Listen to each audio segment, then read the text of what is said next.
This is a special event. It is the Heisman Trophy of defense. It is the award that gives back to a side of the ball that doesn't get as much glory. Thank you, Charlotte. What a high level of excellence Bronco Nagurski brought to the game. He's an inspiration to anyone who loves the game of football. My football story is not about playing for the Carolina Panthers. My football story is from the time I was 5 years old. All I ever wanted to do was play for Wayne Hills High School in northern New Jersey. I was a part of something, and the purpose of what we were working for was greater than any one of us. We come out every day to compete, and the only way we can get better is we, compete against each other hard.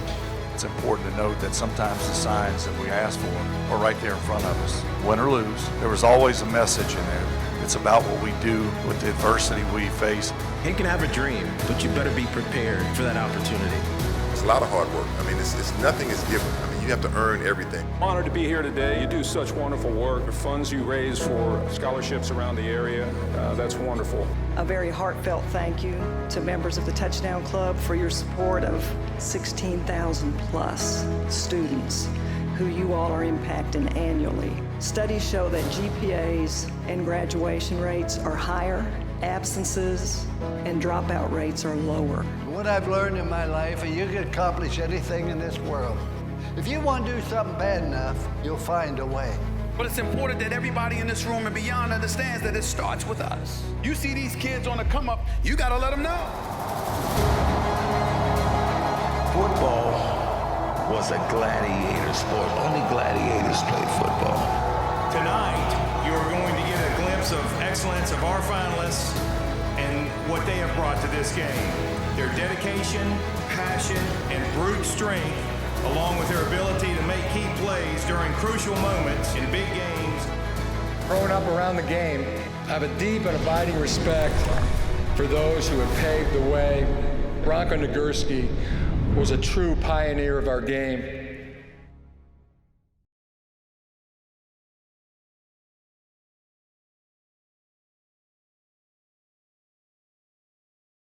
Born to a mother at 16 years old, to a two-bedroom home. Used to sleep on the floor. At the age of 7 years old, you discovered your dream. You wanted to become an NFL player. You used to get up with your father on Saturday mornings at 5:30 and used to run miles and miles. The first game of your sophomore season, you tore the ligaments. You was out for your junior year. You broke your clavicle the first game. Out for the season. College scouts would come in to see you and they would say, man, you are extremely talented. We just don't know if you're going to make it out of high school, let alone college. He said, son, there is no way that you will make it.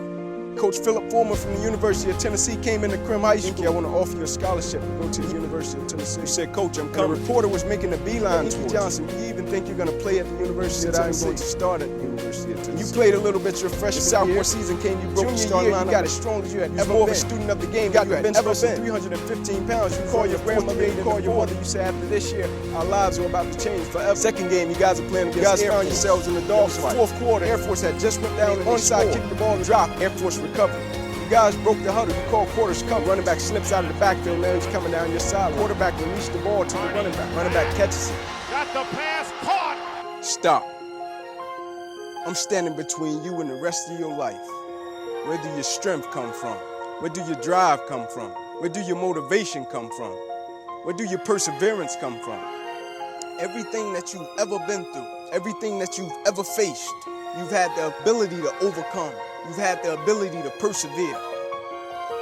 Everybody that ever made a sacrifice for you in your life, everybody that ever believed in you, everybody that ever gave you an opportunity in your life, you can't let them down.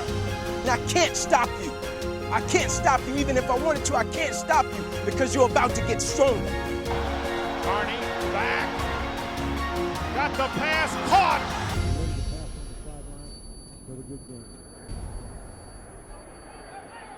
Well, we got a Tennessee player. It's Inky Johnson who's down.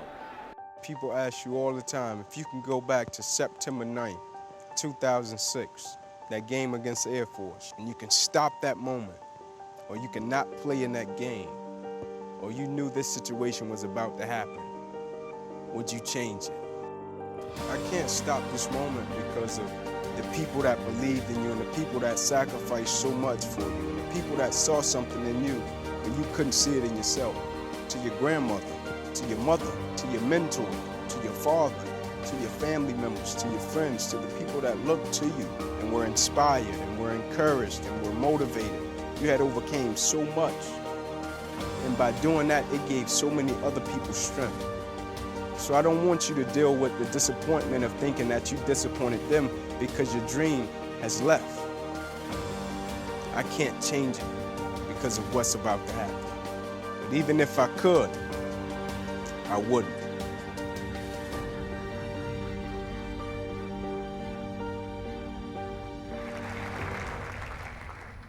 Thank you all so much. You know, I'm even more impressed that I think some Alabama, Georgia, and Florida fans clapped for me. You know? But it's an extreme honor and privilege to be here before you all today on this stage. And I always tell people that speaking was never something that I planned to do, and so every opportunity I get to do it, it comes with a certain level of reverence and respect because I understand my life is being guided by something that's a lot greater than myself. And so the video that you just saw, that was a trailer that got ran by ESPN. And so they went on to produce a short film, kind of a 30 for 30 deal. It did very well, and one day I was in Atlanta, and I was with my son, my daughter, my wife, and we were just chilling out, and I received a call. And it was from the producer that did the film, and he said, "Inky, man, what are you doing?" I said, "I'm just chilling with my family." He said, "I got some great news for you." I said, "What you got?" He said, "Man, can you believe the film we did is doing very well?" I said, "Yeah, man, I know. It was a great experience." He said, "Well, it's nominated for an Emmy." I said, "Man, that's pretty cool." I said, "Who else is in the category?" And the first name he said was Muhammad Ali. I said, "We lost, I'm telling you." I said, "I'm telling you right now, we lost, right?" I said, "But it's cool to get nominated, right?" And we went on and we lost, but it was all good. I got nominated, right? But I love to share with people how it manifested, right? Because I'm a firm believer in service. I believe service is the currency to elevation. You want to go higher in life, you find your place to serve or people to serve with, and through that, elevation happens. And so me and my wife, we both grew up inner city Atlanta, right downtown, about 5 minutes away from Turner Field, the old Braves Stadium, and we've adopted 3 homeless shelters, and we do work with inner city youth. And so at any given moment, you can see me under any bridge downtown doing work with the homeless gentleman. And so on this particular day, I was downtown doing work with the gentleman. I had some food in my hand, and we're under a bridge, I-20 East to be exact. And so we're engaging in dialogue, and my phone starts to ring, and it's a Connecticut area code. And at the time, I didn't know anybody from Connecticut, and so I had one of my buddies with me, and I said to him, "I don't know anybody from Connecticut, and so I'll just let it ring out." And he says, "You might want to answer that." I said, "Why?" He said, "ESPN, duh." I said, "Well, brother, I don't know anybody from ESPN, duh, but I'll give it a shot." And so I pick up the phone, and on the other end, the guy says, "Inky Johnson, Jose Morales, ESPN producer." I looked at my buddy, I said, "Man, you're a preacher, you prophetic. You spoke that to existence, right?" And he went on to say, "Is this really Inky Johnson?" I said, "Yes, sir, last time I checked, I'm Inky Johnson." He said, "Is this the same guy that said if you could change what happened to you, you wouldn't change it, your injury?" I said, "I wouldn't change it for nothing in the world." He said, "You almost lost your life, right?" I said, "No question." He said, "You got a paralyzed right arm and hand behind it, right?" I said, "Absolutely." He said, "It's our understanding that the game of football, it meant the world to you." I said, "Yeah, at one point it did." I said, "But now I can watch a game, I can enjoy it, it's all good." He said, "What are you doing right now?" I said, "I'm under a bridge doing work with the homeless gentleman." He said, "I'm coming to see you." I said, "Come on, I'm in Atlanta." He said, "No, I don't want to see you in Atlanta. I want to see you in Neyland Stadium on the exact yard line where you made the tackle and you almost lost your life, and I want you to tell me that." And so what you were witnessing on the film was me standing in the exact same position where I made the tackle. I almost lost my life, but I'm telling my younger self why I wouldn't stop the opposition, adversity, and the challenge, even if I could, because of what the moment is going to go on to produce. And so I meet the guy in the stadium. He comes in, big production crew. We walk over to the spot where I made the tackle. We start small talk, and then we walk off. And so he says to me, "Inky, I work at ESPN. I'm not here because of your story. I produce stories all the time." I said, "Great. Why are you here then?" He said, "I'm here because me and the guys in my office, we can't understand your perspective."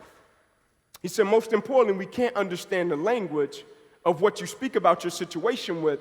And he said, "On a personal level, I have a wife and I got 3 daughters." And he said, "We're going through a little rough patch in our life right now, and I just want to understand what made you respond in the manner of which you responded to what happened to you. And I went on to share with them, it will probably be impossible for you to ever view what I went through the way I view it because you didn't almost die. So you didn't wake up paralyzed, right arm and hand, had to adjust to a new normal, had to learn how to walk again because they took the main vein out of your left leg, so you'll probably never view it the way that I view it. I said, but this is the one thing I can assure you. Everything I've ever been a part of, everything I've ever been connected to, everything I've ever had the privilege of doing, the purpose of it was always greater than the individual, and so the opposition, adversity, and the challenge was always superseded, not because I considered myself to be anything special, but my association of adversity was different. In other words, I never viewed adversity as, man, why do I have to go through this? I always viewed it in the fashion of, man, when I get through it, I'll be a better team member because of it. Man, if I could process it in the right way, there's a strong possibility that I could use it, embrace it, and add value to every environment that I go into and every person's life that I come in contact with. And so when I looked at it, my association of it was something of the magnitude of, if I can get it, do it, I can become a better team member. But on down the line, if I can sustain a mentality, one day I can be a great father, great husband, and somebody that can contribute to society beyond myself. And so when it happened, what I was trying to share with them was the tool of adversity, the tool of opposition, the tool of a challenge was something that I've always considered to be a blessing. Because I grew up in a 2-bedroom home with 14 people and was born to a mother at 16 years old that worked the double shift at Wendy's. And so in the early childhood of my life, I slept on the floor on pallets most nights. And so something happened at an early age that shifted the trajectory of my life and how I view people. And so what happened was, me and my cousins, I had 3 younger cousins. Now they're in the Army. And so every single day, we came up with this little dream that we wanted to go to the NFL, National Football League, this institution, right? Found out very quickly that the NFL didn't just stand for National Football League, it also stood for not for long, right? But we wanted to make it to this institution because we felt as if we can make it to the NFL, we can provide a better life for our family, and just maybe I could get a bed to myself. And so every day, the routine was, every day after school, we would rush home, play tackle football in the street. Street lights would pop on. We had 10 or so minutes before we had to go in the house. And so the routine would happen. We would be out getting after it. Pure passion, not too much wisdom. Bloody, scarred up, making it happen. And one night, we're in the street playing tackle football, and the street lights pop on, and I had the ball in my hand, and there was a blue pickup truck at the corner. And so I back out of the way, and I stand on the sidewalk, and my 3 younger cousins stand on the opposite sidewalk. And so I'm looking at this truck, and I'm waving him by. I'm like, come on, man, I got a couple moves I want to put on these young jokers, man. Right? And so he's just chilling. And he starts to drive by really slow. And he passes us, and he parks on the sidewalk. Out of the truck got the first white guy that I ever saw in my neighborhood. Drug dealers take off running, gang members, they think he's the cops, right? They're running, 5-0, right? Nicest guy in the world. He walks over between our game and he says, would you guys like to play football on grass? I said, brother, I would love that. Where you been? The street getting rough. He said, go in the house, get your parents, get your guardian, let me talk to him. I ran in the house, my uncle JJ was present. I said, hey, uncle, will you please come and speak to this gentleman? My uncle said, sure. Uncle walked outside, the guy extended his hand, said, hey man, my name is Trey Hurst. He said, I don't even supposed to be over here. He said, I dropped the kid home after practice. I'm just checking out the neighborhood. I see these little knuckleheads playing tackle football in the street. He said, I run a league across town. I think it could help him develop into some great young men. My uncle's response was, sir, we greatly appreciate it, but we just don't have the money for anything like that. He pointed at me. He said, Inky's mother, she's working a double shift at Wendy's, single mother. She don't have it. The other 3, their fathers are in and out of the system. They don't have it. The coach said, I tell you what, you bring him to the park tomorrow, I'll sign him up, I'll pay for it with my own money.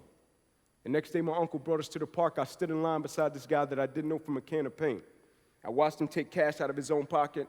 He paid for me and my 3 younger cousins to play ball. And my family, the only people that ended up going to college was me and my 3 younger cousins he paid for on that street that day. But I wasn't so intrigued by the action. I wanted to understand the mindset and the spirit that lied behind the action.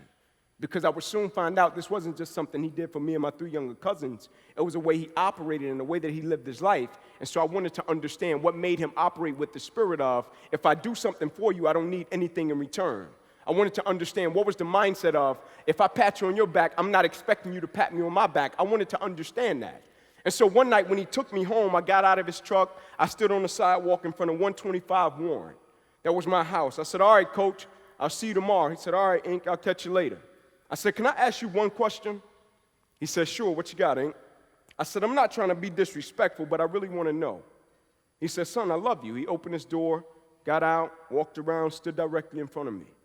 I said, why do you live life the way that you live it? Why do you do what you do? He said, son, I'm going to share something with you, and I don't want you to ever forget it. In its simplicity, it was yet profound. And what he said to me was, Inky, as long as you can live your life and make sure that somebody else's life is okay, he said, son, your life will always be okay. And he got in his truck and he left. And the first thing that popped into my mind was, man, if I can annihilate my ego. The second thing that popped into my mind was, man, if I can operate within the spirit, not just of me, but if I can operate within a selfish, not just spirit in football, but if I can operate within a selfless spirit within the game of life, maybe I could be something special, not just as a football player, but as a person. And so people saw me when I was coming up, they said, man, that kid Inky, he loved the game, and I did. Right? I love the fact that I can inflict violence on another individual and not get in trouble for it. I loved every bit of that. Right? But what they missed was, what I loved more than anything was the fact that I was a part of something, and the purpose of what we were working for was greater than any one of us. I love the fact that in football, they said, it's not so much about the X's and O's, it's about the Jimmies and the Joes. I love the fact that when we had a scheme, if you didn't do what you were supposed to do, the scheme might not work. I love the fact that when I stepped in a huddle, I made guys understand there's a difference between playing with you and playing for you. Like every single day of my life, I don't live with my family, I live for my family. Like every single day of my life, I don't live with my children, I live for my children. I don't live with my wife, I live for my wife. And so having a purpose that was a lot greater than myself, that was something that drove me my whole life.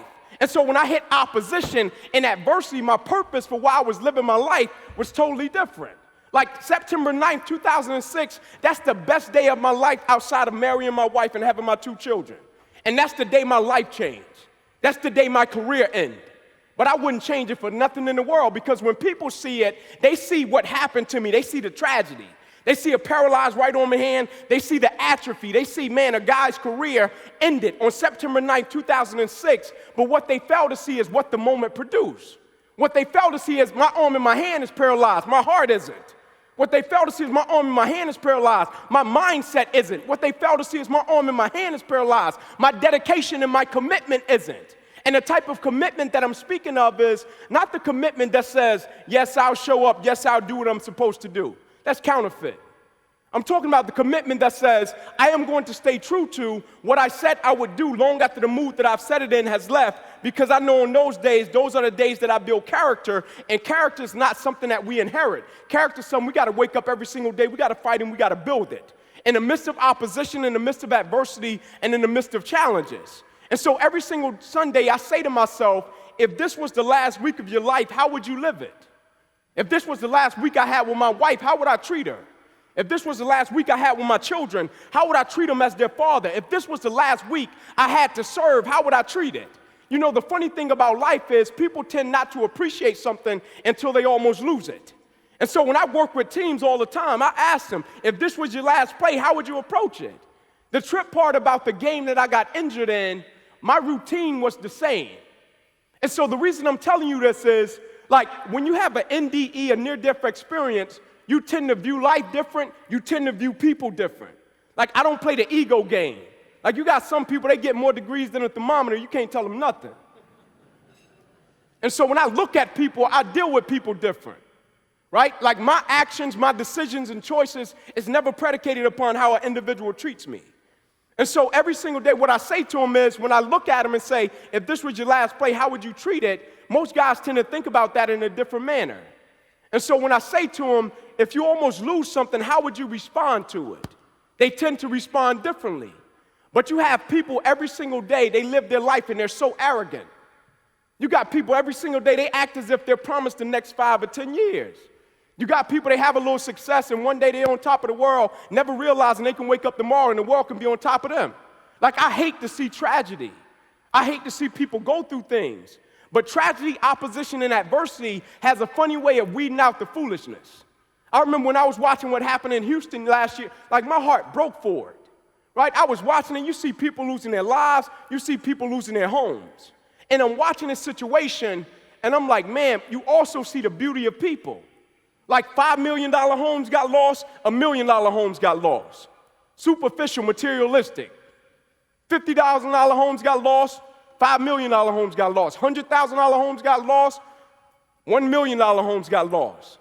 And the crazy thing about it was, nobody showed up and they said, hey man, what's your political party?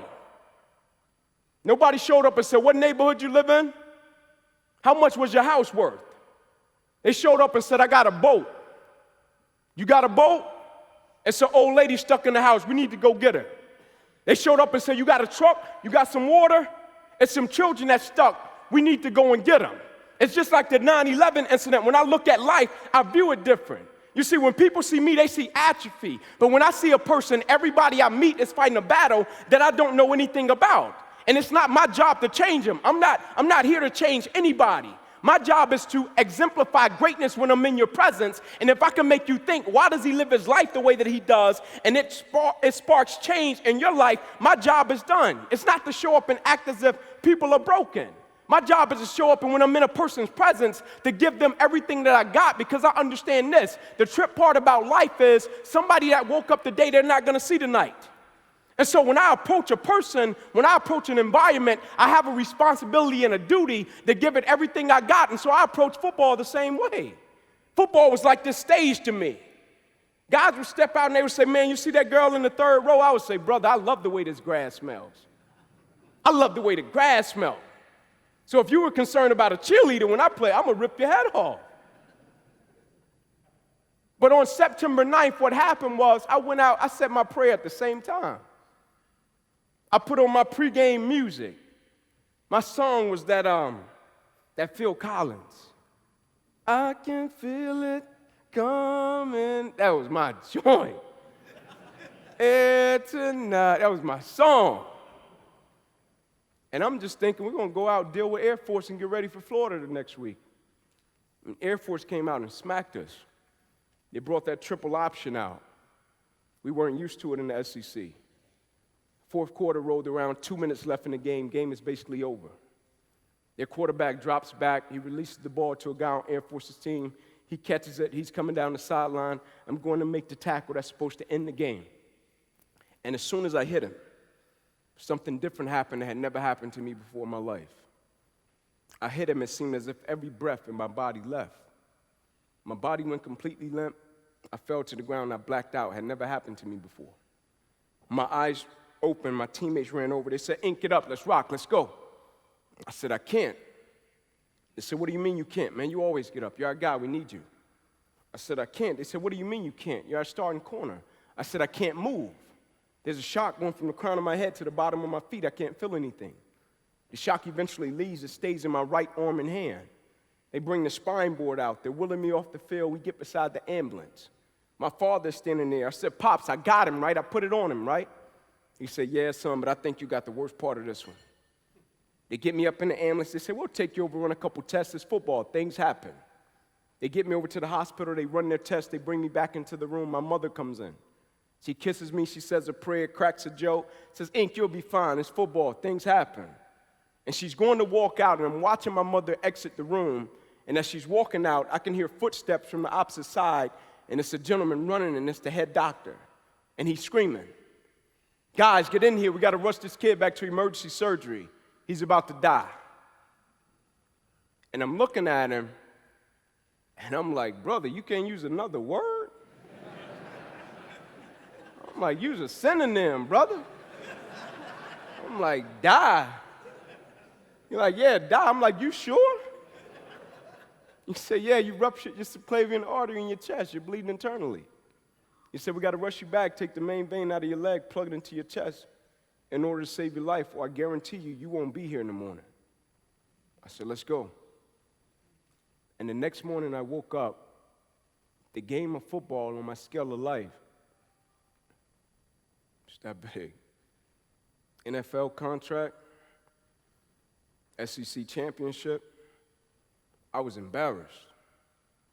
People were coming in saying, Inky, we're sorry about what happened to you. And I'm like, man, that's all you wanted? like all the gifts and talents and abilities you have been blessed with, and you limited yourself to a little NFL contract because you grew up in a 2-bedroom home with 14 people? Like, that's all you wanted. All the opportunities you got to make an impact in somebody's life, and the only thing you thought about was an NFL contract. Like, that's all you wanted. Like, we live in a world to where people are so busy to where you can literally speak to a person, and by the time they reply, they've already walked off. Like, a person can literally ask you a question, and they're asking you the question with the intent to reply and not the intent to understand. That was me. Like, it reminded me of an encounter I had on a plane, and I was headed to Dallas, and I'm sitting there in my seat, and I'm dozing in and off, and a lady comes to me, and she shakes my shoulder and says, "Mr. Johnson, I am a physician. I really need to switch seats with you." I said, "Yes, ma'am. Where's your seat?" She pointed me to it. I went back, and as I'm taking my seat, the pilot comes over the intercom and says, "I'm sure you guys are aware what's going on." I'm like, man, did she just trick me? Like, we about to go down, right? Then he followed it up with, "There's a gentleman having a heart attack." I looked a couple of seats up. I could see it as clear as day. And when he said it, everybody on the plane was like, whoa. And then he said, "We have to make an emergency landing." And over half of the people are like, "Man, let's go. Let's get him down. Let's save him. Let's do what we got to do." And there were some people that were like, no, man, I got to get to where I'm going. And I got it. I said, man, people got things to do, people to see, places to be. I got it. I said, but is that what we've gotten to where a destination has become more important in human life? Not Dallas. To where goals, dreams, and aspirations, what I'm trying to accomplish and what I'm trying to get has become more important than human life. Like, I saw a kid 2 weeks ago. I said, "Kid, you got it. You're smart." I said, "Son, you're brilliant. You're special. You're gifted. You're talented. You got it." I said, "But be careful. You're so ambitious that you don't get blinded by your own ambitions. You got it." I said, "Son, be careful when you're reaching for the stars that everybody you love don't get burned up by the heat. You got it." I said, because the worst thing for an individual to become in this day and time is, to the public, they're public success, but behind closed doors, they're private failure. They could give energy and passion to their careers and things that they deem important, but the things that really matter, they don't pay it much attention. And so when I got my second lease on life, it was literally as if somebody pulled the shades up on my life, and they said, "Son, now you see life for what it's really worth." I viewed people different. Like, I appreciated life different. I went from running a 4.38 and a 40-yard dash, bench pressing 325 pounds, to getting 6 scars down my left thigh, 1 cut across the left side of my neck, 1 across the right side of my neck, twice through my right ribs, cut out my right pec, bottom of my armpit to the bottom of my hand, put 350 staples in my body, and they bandaged me from my neck to my knees. Gone. I had to learn how to walk again. I was grabbing my father's shoulder, walking laps around the hospital. And so when I look at a person, when I do something, I'm giving it everything I got. They posed a question to Martin Luther King's wife after he passed, years after he passed. And the question they posed to her was, "Why after he passed away, why didn't you ever remarry?" She said, "That's easy. It'll be an automatic downgrade." And so when I look at people, the question I pose is, if they got to replace you, in whatever capacity, will it be an automatic downgrade? Like, I'm going to close this out with this. Something happened with me and my family this past Christmas, and I didn't expect it. Me and my wife were out, and we were doing a little Christmas shopping. Well, she was Christmas shopping. I was praying she didn't spend too much money, right? And so I'm walking. I'm about 10 or 15 yards away from my wife, and I kind of got my head down, and I'm roaming, and I walk up on some mini four-wheelers. And so when I see him, I get semi-excited. And so I look up at my wife thinking she's going to pose the same excitement. And as soon as I look at her, she's like, "No." I'm like, "Come on, let us get one for our son." She's like, "No, they're dangerous." I said, "Well, let us get 2. You know, you reject me, I'm going to double down and go harder, right? She said, "No, your arm is already hurt. You need to chill out." I said, "Okay." I got to walk around the store, maybe get her something she'll give in. Walked around the store, got her a purse, she gave in. I got 2 for my son and my daughter. And so Christmas Day, we wake up, I got him parked outside, I got him already crunk up. You know, we're going to open presents, and my son, he sees it. So he's like, "Dad, let's go outside, bump the presents. Let's go out to the little bike thing." I'm like, "Let's go, Ink, let's do it." And so we run out. I got the knee pads, the elbow pads, the helmet, the Vaseline. I know it's about to be a little crash course. And so we go out, we're getting padded up, get the Vaseline on, and so Grandma comes out. Grandma's, oh man, it's gonna be awesome, and she's recording. And so cousins come out, they're recording, man, Ink, this is about to be awesome. So my wife's the last one to come out, she's recording, but she's really not feeling it, but she gotta act like she's feeling it. And so the way I teach my children, I teach them in code words. And so I was telling my son, I said, okay, Ink, like the first 2 code words are gonna be light and heavy. I said, now I'm gonna sit you on the seat, and I'm gonna sit on the back rack, and so when I say light, you barely press it, we're gonna ride, and this is gonna be the presidential wave. Let them take their pictures, let them record, we're all good. I said, when I say heavy, you mash it, you pedal to the metal, we're full throttle, we're going. He said, all right, Dad, got it. We started doing it, he was getting it. Son's 6 years old at the time. And so I said, now I'm gonna teach you how to turn. I said, the turn code words are skinny and wide. I said, now when you're on it by yourself, skinny, all day, you could turn skinny, you're in the clear, you're all good. I said, now when I'm on the back of here, you turn wide, because if you turn skinny, strong possibility you may throw Dad off of here, and my wife, your mother, is not gonna let us live it down to 2025, right? And so we start riding, and he's getting it, skinny, wide, light, heavy. And so we come over a hump, and I say to him, Ink, wide. And somehow he heard skinny. And he whips it, and sure enough, I come off, and in mid-air, I look back under my armpit. I'm looking for my wife. And as soon as I connect eyes with her, she's already in full stride, jaw shaking, the whole 9. And so when I hit the ground, I roll. And when I roll, I pop up. My son had hit the ground by this time. 4-wheeler flipped over. And so when I look at my son and he looks up, he's bleeding from his forehead, right? Helmet cocked up, pads all distorted. And my wife is still coming. We're on 15 acres. And so I'm like, think quick, Ink. I'm like, you gotta beat your wife to your son, because if you don't, she gonna make him think he got shot 10 times, right? And so I jump up and I run to the 4-wheeler, I stand it up, right? I run to my son, I grab him. I stand him up, I fix his helmet, I dust him off, and I sit him on the 4-wheeler. And I sit on the back rack. And he's kind of looking at me like, Dad, what's going on? I said, Ink, go! And he says to me, Daddy, you want me to leave Mommy? I'm like, son, you don't know what Mommy about to do when she get here. I said, go heavy. He mashes it. We midway down the driveway, he screams out, Dad, this is the best thing ever.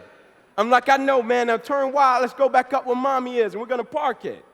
He turns wild, we get back up where my wife, my mom is, and we park it, and everybody is hot as fish grease. And they're asking me the same question, why did you do it? Why didn't you stop? He's bleeding. Your elbow is skint up, like why didn't you stop? Like why did you do it? And I told him because if I didn't attack the opposition and the adversity in that moment, it would have paralyzed him for the rest of his life, not physically. It would have paralyzed him from a perspective standpoint. I said the lesson wasn't about the 4-wheeler. The lesson wasn't about my wife. The lesson was to my son, when life knocks your butt down, I need you to get up and I need you to go heavy on it. The lesson was when you feel a little bit of pain, son, I need you to get up and I need you to go heavy on it. The lesson was when you feel blood, I need you to get up and I need you to go heavy on it. The lesson was when you feel uncertainty, I need you to get up and go heavy on it. Like I just want one thing from you. I'm energetic, I'm passionate about life. But I do understand this one thing to be true. In life, people don't burn out because of what they do. People burn out because life makes them forget why they do it.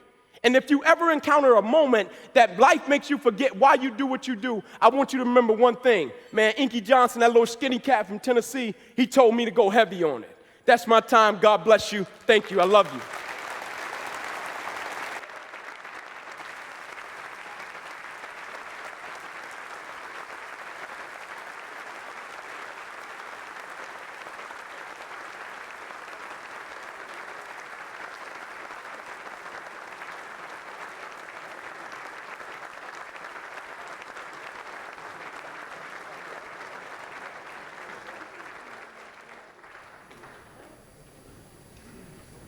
I'm sure you would agree with me, that was absolutely unbelievable.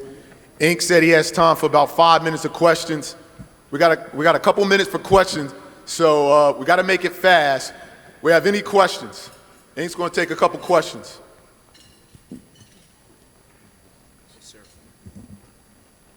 Just want to warn you, Tennessee football is a sensitive subject, but go for it. Nah. Oh, we good. You can ask me anything from injury to ball to life to wife. It's all good. Life's an open book.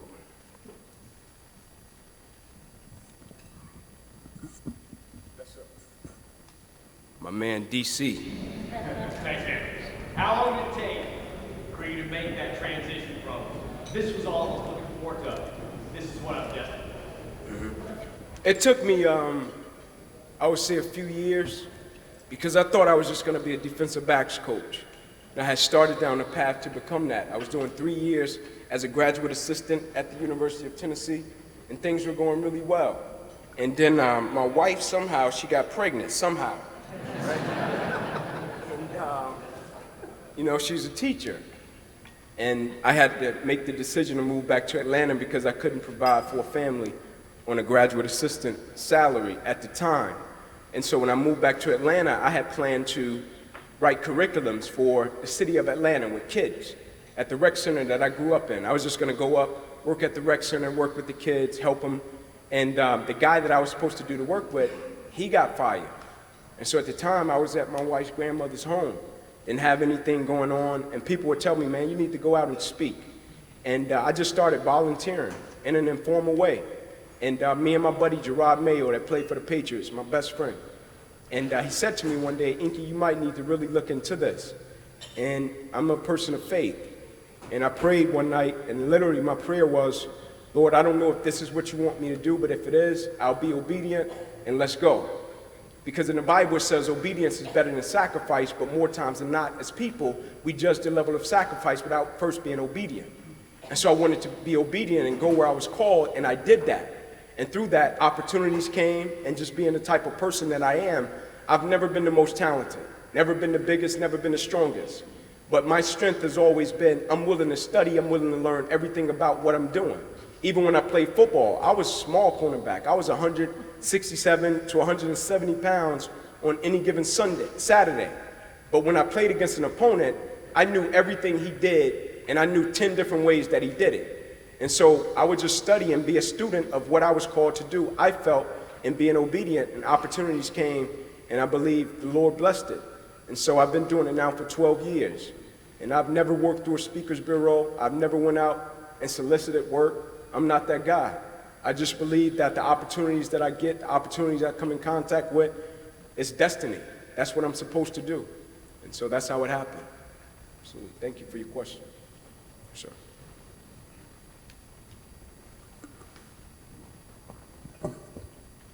Yes, sir. Do you ever see yourself going back into the coaching arena in football in any capacity?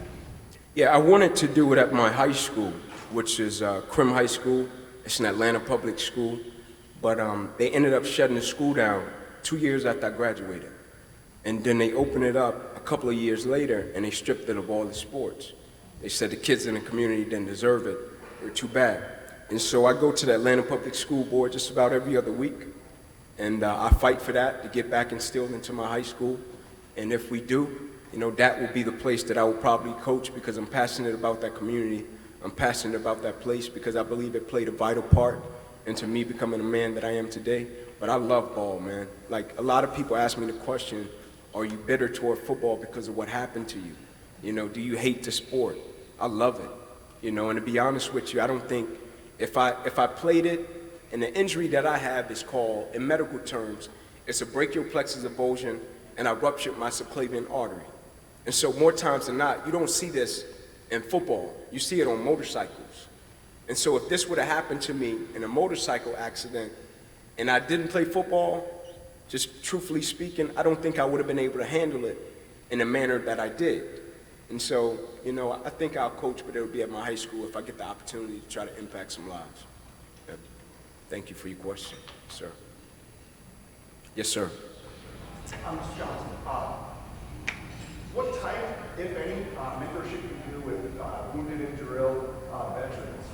Because I was a wounded guy myself. Obviously, yes, sir. Different injuries. But I see frequently that it's really important for people to understand, hey, listen, I don't know exactly the struggles you've gone to or gone through, but I've done this. how do you go about mentoring?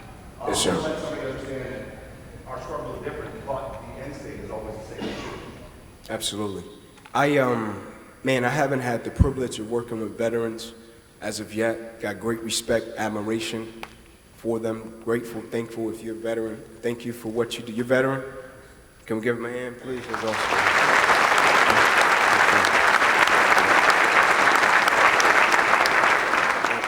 But, in the work that I do with mentoring, I just believe that, an example is better than an opinion. And you have a lot of people that give their opinions, right? You have a lot of people that talk. You have a lot of critics with no credentials, right? And so with me, I always want to exemplify before I try to speak and tell a person what to do. And so when I was up here speaking and I said, I just believe when I'm in a person's presence, I'm supposed to give them excellence. And so with the kids that I work with, like we're having a back to school bash tomorrow. And I was telling my friend here, every year we do it, we give away a little scholarship to 2 kids, Atlanta and Tennessee, do different work. We bring in law enforcement from Atlanta Police Department, bring in different professionals, let them speak to them. And the reason I do things like that is I'm big on showing first so they can see it. And when they see it, I firmly believe people pose questions because they want to understand. It's just like the ESPN guy. He didn't come at me because of anything I did in football. He wanted to understand why did I respond and why did I live my life the way that I did. And so a lot of times with the children I work with, I just walk alongside of them. And so my mom told me at one point, she said, son, sometimes with people, you literally got to love the hell out of them. Literally, just love them, right? And so that's the first thing I try to do is just love on them and meet them where they are until we get to the point to where the conviction sets in. And to the point to where I say, man, you could live better, you could do better. You owed it to the people that sacrificed and believed in you and saw something in you when you couldn't see it in yourself. I firmly believe no matter how high an individual rises, like I'm sure we got some pretty successful people in this room, but I don't believe in the term self-made. Like I don't believe anybody is self-made. At one point or another, we've all had people that's helped us, saw things in us when we couldn't see it in ourselves, that shaped and molded us into the individuals that we are today. And so I live my life to give them a return on their investment for the individuals that I interact with. Thank you, sir. Yeah, good to go. God bless you all. Thank you.